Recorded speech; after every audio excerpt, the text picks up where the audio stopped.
Hello everyone, welcome to From the Star Wars Home Video Library. I'm your host Nathan P. Butler. This time we circle back to something that we have seen sort of before in a trend in the UK to look at some new items that have entered my collection thanks to Gareth Knowles, who is a member of that original Trilogy media group, one of the other groups that I am part of on Facebook that I really enjoy being in because it is kind of a cool place to discuss various home video items. Just bear in mind that that group is more UK based than say the Star Wars Home Video group that is more US based, although we have members from all around the world in there as well.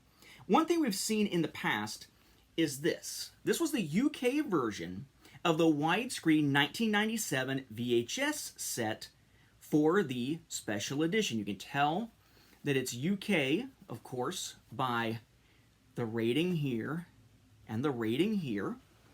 We found that when you open it, you have this interesting instance where the box itself has kind of a liner piece inside it to help protect the cassettes. And the cassettes themselves look effectively like what we saw out of the US, along with their cases, just with UK ratings on them as well. Again, we looked at this previously. I mentioned at the time how I really like their labels compared to ours on these. And we saw this for Empire and Jedi also, of course, because they're all in the same box set, and that they have a little special offers booklet inside the box set. We've seen that before. What was weird about the set to some degree, though, was that pretty much any time we're looking at releases out of the UK, this is not the kind of case we're looking at. It's not these cardboard slim covers that just slide in and out like we see as the common release style in the United States. Most of the time when we've seen releases out of the UK, they've been in clamshell cases. This was a bit of an oddity, although we had seen box sets sometimes, but not always, use slim cases, like the Definitive Collection. But alongside that in '95, there were other box sets, some of these that are up here on the shelf right there on the edge of that shelf at the top, that were actually large clamshell cases just in a slipcover or a box of some kind. So it kind of had me sitting back thinking, that was an interesting way to do it. They went with slim cases to make the size the same as ours. But what about individual releases? Well, that's where the new acquisition from Gareth comes in. In '97, there were individual releases for these in the UK, and as you would probably expect, based on the individual releases we've seen before, kind of getting away from the patterns of the box sets that tended to vary a little bit, yes, these came in clamshells. This is the widescreen individual release of A New Hope. We're going to look at all three here. So, we have essentially the same packaging design. Note that in this case, I would assume that the sticker about it would have actually been on the shrink wrap of this.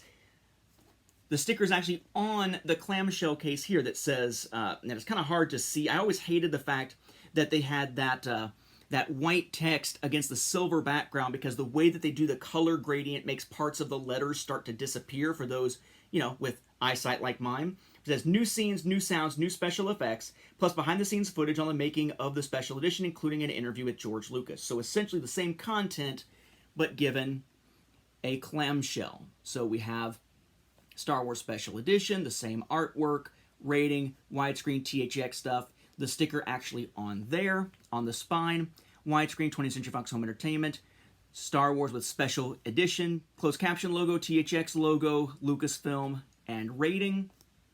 The back, tagline, info about it, the images, cast crew information, the widescreen symbol here, Lucasfilm, 20th Century Fox Home Entertainment, and so on with all these various logos and whatnot. And then down here, your info box, which tells you this is universal, suitable for all. The theme/other is sci-fi space adventure. Language is none. That means they're not swearing, as opposed to it meaning that they're just not talking. Sex/nudity, none. And then violence, infrequent, mild, fantasy. Okay? And then inside, again, essentially the same label here. 20th Century Fox Home Entertainment, Lucasfilm, the, copy protection, folks. Then the rating, Star Wars Special Edition, widescreen with all your legalese there, and an image similar to what we see on the cover.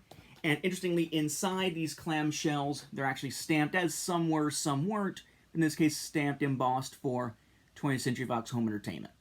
Then the same for The Empire Strikes Back, with a similar design both to the A New Hope version and to, of course, the individual releases. This would be the individual release of Empire. Biggest difference really is the back slightly shifted around and no box for the information on the smaller covers. It's just the kind of standard, just the rating with no details with it. In this case, the details, again, say Universal, Sci-Fi Space Adventure, no language, no sex and nudity, so I'll see you in hell. Yeah! That kind of thing doesn't count. As for violence, occasional, fantastic. This says infrequent, this says occasional, pretty similar. This says mild, this doesn't say mild, and this says fantasy, and this says fantastic. So I'm assuming they meant to say it was fantasy, but some of the action sequences are pretty damn fantastic, but a bit violent, so maybe that was intentional as well. Again, inside, there is your cassette. And I realized I did not show you the spines, so let me show you the spine here for A New Hope. Then we can see Empire, a little holographic thing here, Star Wars Widescreen Special Edition, the U, and then all that profile type information here, which does match the approach taken here for Empire. And finally, Return of the Jedi in similar fashion. They just kind of keep moving that sticker around on the front in order for it to wind up not covering certain aspects, I suppose. Very similar. In this case, for Return of the Jedi, it tells us, again, universal, suitable for all. Sci-fi space adventure theme, none, none. And this goes back to, well, kind of combining them, really. It says the violence is occasional, like Empire does. It does note that it is mild, as A New Hope does, but it does not say fantastic like Empire. It does say just fantasy like, A New Hope does. So, for whatever reason, Empire's violence was fantastic, was fantasy for the other couple. So, I guess that makes sense. It is the darker of the three, so maybe it makes sense for it to be fantastic rather than just fantasy. The world may never know. But yes, suffice to say, just like a lot of our other releases we've seen out of the UK, you could actually get clamshell versions of the original trilogy, and I believe there's a full screen equivalent of it, I think, as well over there in those cases. There are also those larger case versions, I think in gold cases, if I remember correctly, for rental stuff. So there's various ways you could get clamshell versions of the 1997 releases of the original trilogy, the special edition trilogy, over in the UK. It's just that if you wanted a boxed set, the boxed set would include those slim cases instead and be a bit more like ours. That is, ours in the US, where I am speaking from. With that, we'll wrap up this episode. Thank you for watching. Thank you to Gareth, and may the Force be with the home video viewers, whether you prefer slim cardboard cases or clamshells. Either way, it's the cassette inside that matters, unless you're anal retentive like me and want everything.